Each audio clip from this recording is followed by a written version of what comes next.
Void Pirates, and Galactic Heroes. Today we're doing a side-by-side look at these two rule sets. What they do similar, what they do different, and why one of these tools might be better for the job you're trying to accomplish. I enjoy both of these games very much, and I recommend that you buy both of these games. They're both a lot of fun, but they do things very differently. So depending on what you're looking to get out of your gaming, depending on the kind of game you're trying to run, you may want one or the other of these. These might not be the most popular rule sets around, but that makes it all the more important that somebody goes out and tells you what's going on with these. So the first thing we're going to do is talk about what they do similar. Both of these games are designed to pit small bands of figures against each other. In the case of Void Pirates, you're looking at from 4 to 6, and in the case of Galactic Heroes, you're looking at, depending on how you do it, between 3 to 7 figures. That's the similarity. Of course, they're both science fiction, and they're both rather on the pulp end of the spectrum with things like laser swords and, jetpacks and that kind of thing.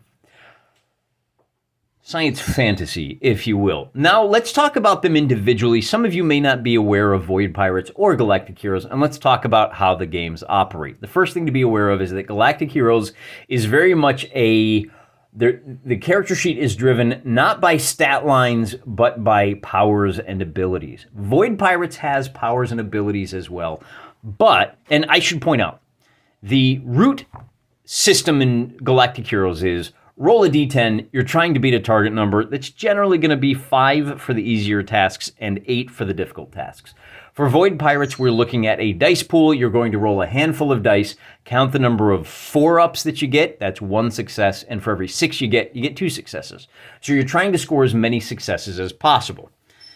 The character sheet for Void Pirates, and then I guess we should probably also talk about activation. Void Pirates is an I go, you go system. You do all of your dudes, and then I do all of my dudes. Galactic Heroes is a card-activated system. You're dealt a handful of cards, 1 card for every figure, and we count down. Everybody with a king, activate one of your figures. If I activate with a king, that figure is done for the turn. Then we do the queens, 10s. So there's a little bit of a bluffing game involved with Galactic Heroes.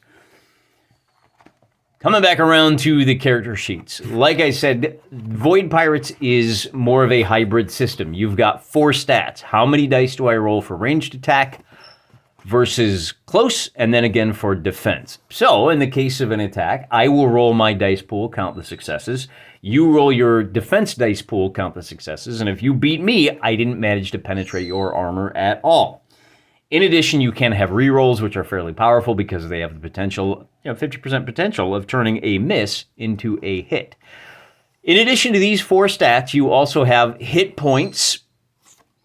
Pretty much everybody here has 3 hit points, or wounds, if you will.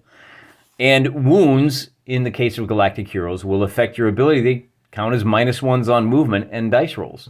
In here, you're okay until you're not okay, and then you're very not okay. Special traits and equipment, and then again, you have some power-ups. So you may have abilities that you have to remember here in addition to your miniature stat, your little stat line. Now, this is not the worst stat line. There's only 4 stats to keep track of. Well, it's kind of like 8 stats, though, because remember that you have the number of dice that you roll, and you have to remember the re-rolls. So that's, how you want to think about it, 4, 8, whatever. And then your boosts are like big power-ups that you have a limited number of utilities. Okay, so maybe that's more like 6 or 10 stats, and then you have to remember, well, is he amphibious? Can he fly? Is he armored? So you have kind of a nice little hybrid system here. And whereas with Galactic Heroes, and there's really no limit, I should also point out. You see the number of lines you've got here? 1, 2, 3, 4, 5, 6. I mean, you can have tons of different special abilities. Okay. It's kind of what Void Pirates is like. With Galactic Heroes, you're really limited to maybe 3 to 4 special abilities. And so that's less to keep track of, I think, than Void Pirates. There's less to keep track of in Galactic Heroes.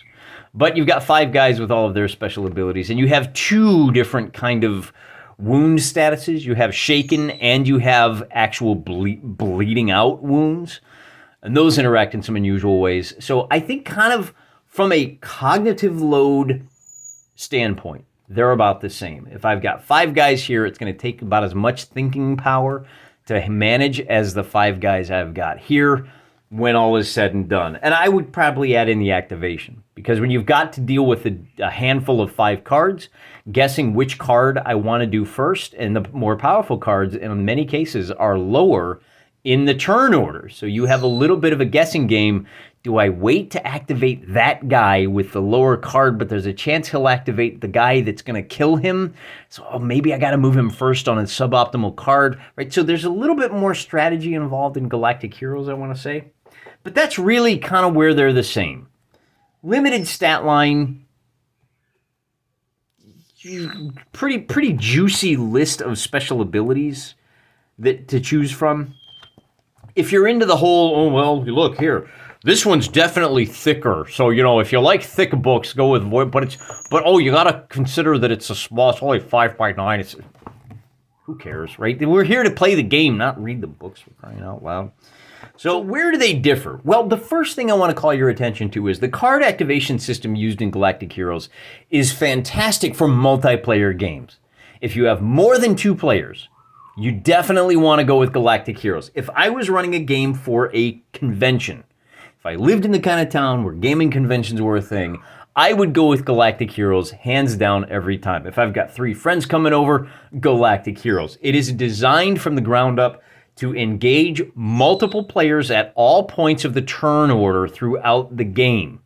It's designed to keep enough guys on the table for 2 or 3 hours to, even if I'm getting just completely blown out, I still have a couple of guys on the table that I still might be able to accomplish a couple of things. Absolutely Galactic Heroes. Void Pirates, on the other hand, and I should point out, that strength is a bit of a weakness in campaign play. The campaign play is a little weaker. Void Pirates, on the other hand, if you're just doing one-on-one games, Void Pirates, well, if you're just doing a one-on-one, one-off game, I can't tell you which is better for you. These titles both work great for that.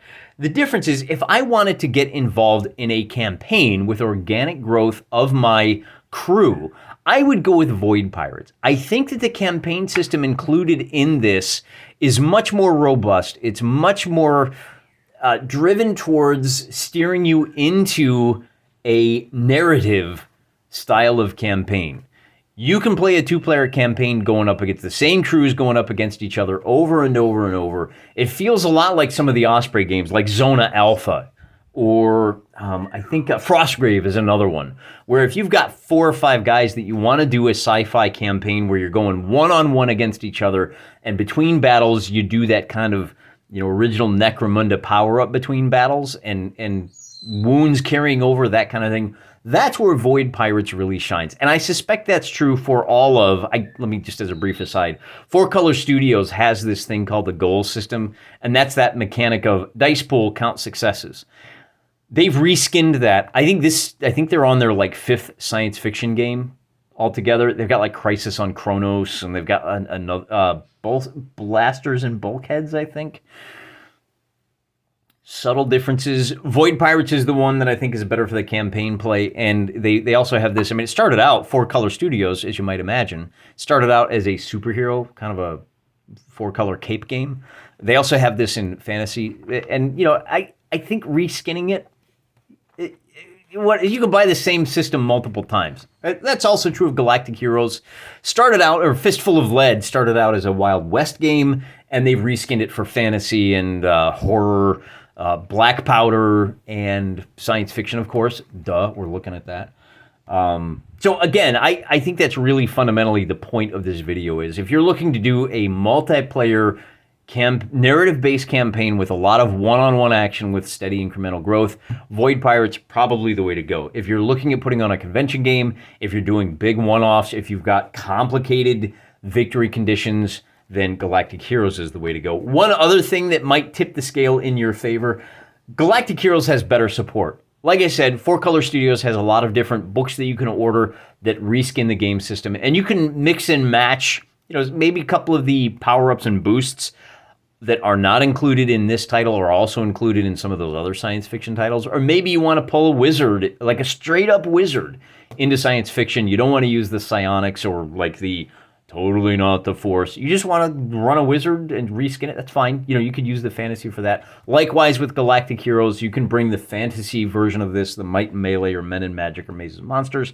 I will say this, I think that Galactic Heroes has a better support system in place. This Codex Galactica, I mean, again, we can look at it, you know, what is the art? It's black and white, and it's got lots of pictures of miniatures, right? We like miniatures, whereas Void Pirates goes with the kind of cartoony comic book art. You know, if that matters to you, I don't know why it would make that big a difference, but I don't know. Some people, the posers, I think they're called. Yeah, we got some line art in here too. You know, it's fun. It's equivalent. You know, art's equivalent.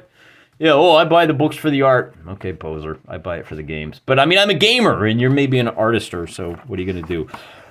Codex Galactica includes all of the different races that you want for a lot of different reskinned IP. Dash Diction is, of course, the Smash Gordon style with the Birdman attack with the really good teeth.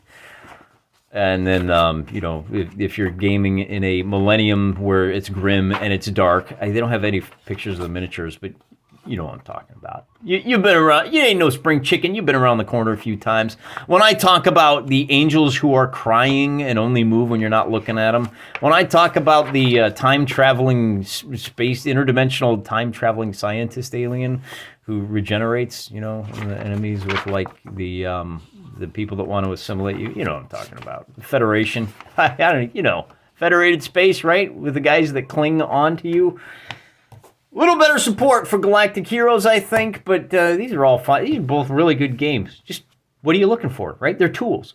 What job are you trying to accomplish? Are you running big, complicated battles with multiple players? Gotta go with Galactic Heroes. Are you running multiple players on a campaign of one-on-one and looking for incremental growth? Void Pirates. I'll say this one last thing I'll leave you. Galactic Heroes does have a thing called Renown. There is a campaign style here, and you can build. See, here we go. Renown. You can, for 6 Renown points, you can get a new leader. You spend Renown. So there is a campaign system here. I just don't think it's quite as robust as this one. And I guess that's it, man. That's all I got for you. 2 great titles. Enjoy them both. I'm praying for you.